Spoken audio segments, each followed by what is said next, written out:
Ok, d'accord, c'est comme ça qu'ils font. Salut les pieuvres. Et oui, la pieuvre, c'est un animal intelligent capable de s'adapter à son environnement en une fraction de seconde.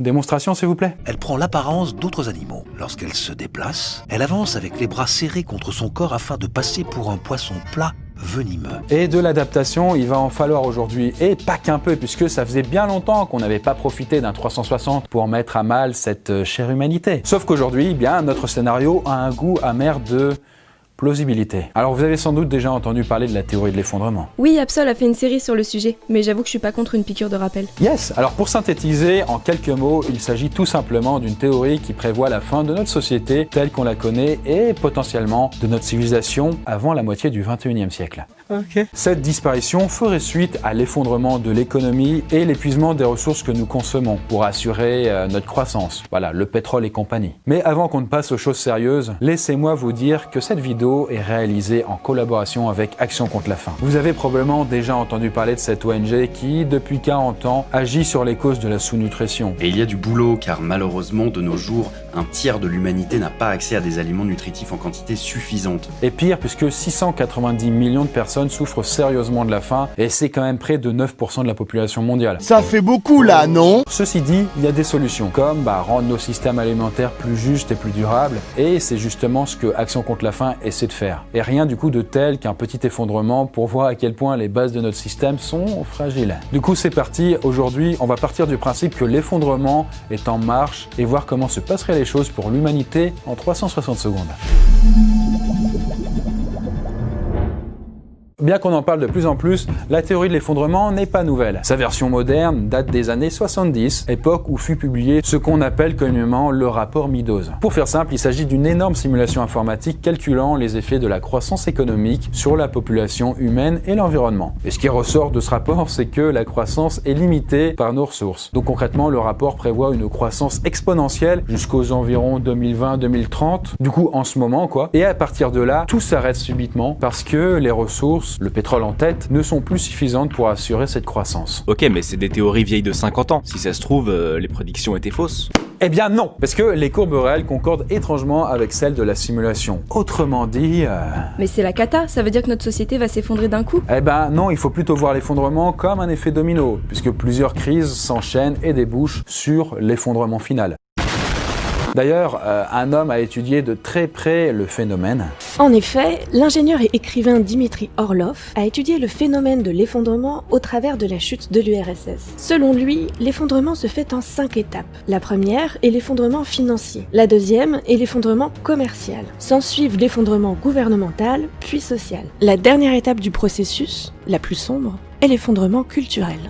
Et c'est précisément ces différentes étapes que nous allons voir maintenant. Après la crise du Covid, qui dure depuis déjà quelques mois, certains voient déjà la situation actuelle comme l'amorce de la première étape de l'effondrement, qui est la disparition du système financier. Cet écroulement se caractérise par l'effritement des systèmes bancaires, parce qu'en fait, les énergies devenant plus rares, leur prix augmente, et les États s'endettent pour en acquérir et contractent ainsi d'énormes dettes qui ne sont plus en mesure de rembourser. Parallèlement à ça, sans les énergies comme le pétrole, la croissance ne devient plus possible. Mais ça n'est que le début. Conséquence directe du premier domino, l'effondrement commercial est bien plus concret. On y a un peu assisté lors des premiers jours du confinement, en mars dernier. Il s'agit de ruptures dans l'approvisionnement en nourriture. Les gens, sentant qu'une mauvaise passe se profile à l'horizon, vont se mettre à accumuler autant de nourriture que possible. Tu fais plus de courses que d'habitude ou quoi?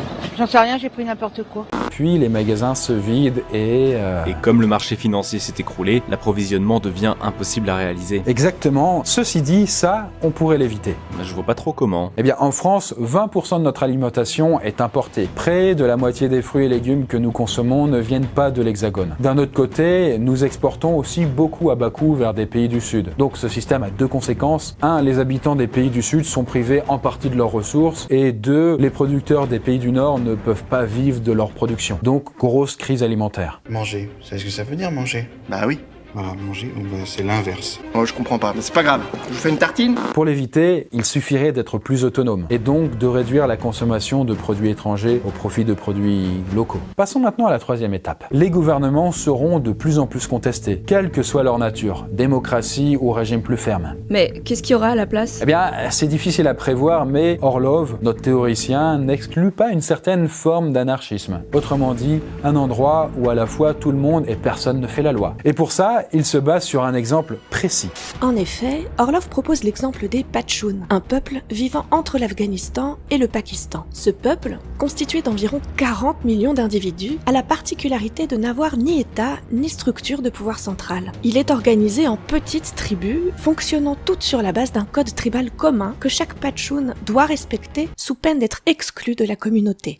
Ce système prouve qu'une structure avec un État fort et centralisé n'est pas forcément nécessaire pour qu'un peuple puisse exister et avoir de la cohésion. On peut aussi imaginer que nos sociétés modernes évolueraient vers ce genre d'organisation. Surtout que, le prochain domino de l'effondrement est sur le point de tomber. Conséquence directe de la chute des gouvernements, l'effondrement social renvoie à la disparition de toutes les institutions des États. Plus de police, d'armée, de pompiers, de justice, mais aussi plus d'hôpitaux publics ou de prisons. Arrêt des transports en commun, panne des centrales électriques et arrêt des usines de traitement des eaux. Mais c'est sans compter la dernière étape de l'effondrement, la plus terrible, l'effondrement culturel. Le dernier stade de l'effondrement se caractérise par la disparition de la notion de bienveillance, de gentillesse, d'honnêteté, de compassion, d'affection. En bref, toutes ces notions qui différencient l'homme de l'animal. Il ne faut cependant pas imaginer qu'il y aura pour autant une hausse de la violence, mais plutôt plus d'indifférence vis-à-vis de la misère.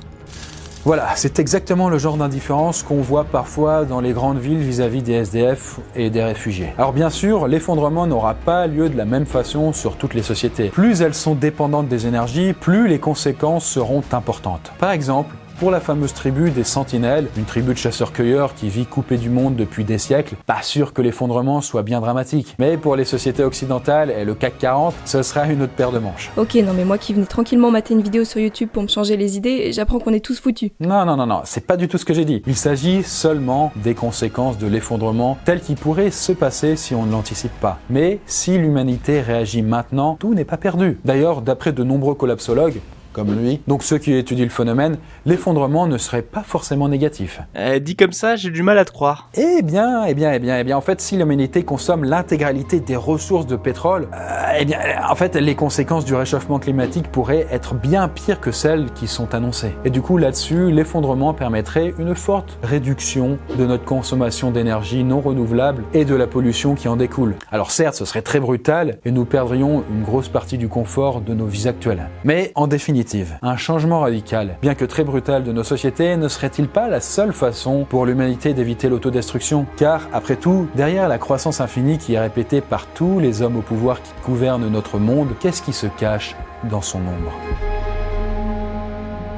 Et bien voilà, Poiscaille, j'espère que ce thème vous a inspiré. Alors sachez que vous pouvez dès à présent agir à votre échelle et participer à l'amélioration de notre système alimentaire et nous éviter une potentielle future crise alimentaire. Pour ça, surveillez la provenance des aliments que vous mangez et privilégiez les petits producteurs locaux. Oui, exactement. Vous pouvez aussi soutenir directement Action contre la faim et les suivre sur les réseaux sociaux pour vous tenir au courant de leurs actions. En description, vous allez trouver des infos, mais aussi une vidéo qui vous expliquera pourquoi ce que vous mangez ici peut réduire la faim à l'autre bout du monde. Et puis évidemment, n'hésitez pas à consulter les sources. Sur ce, à très vite la Poiscaille.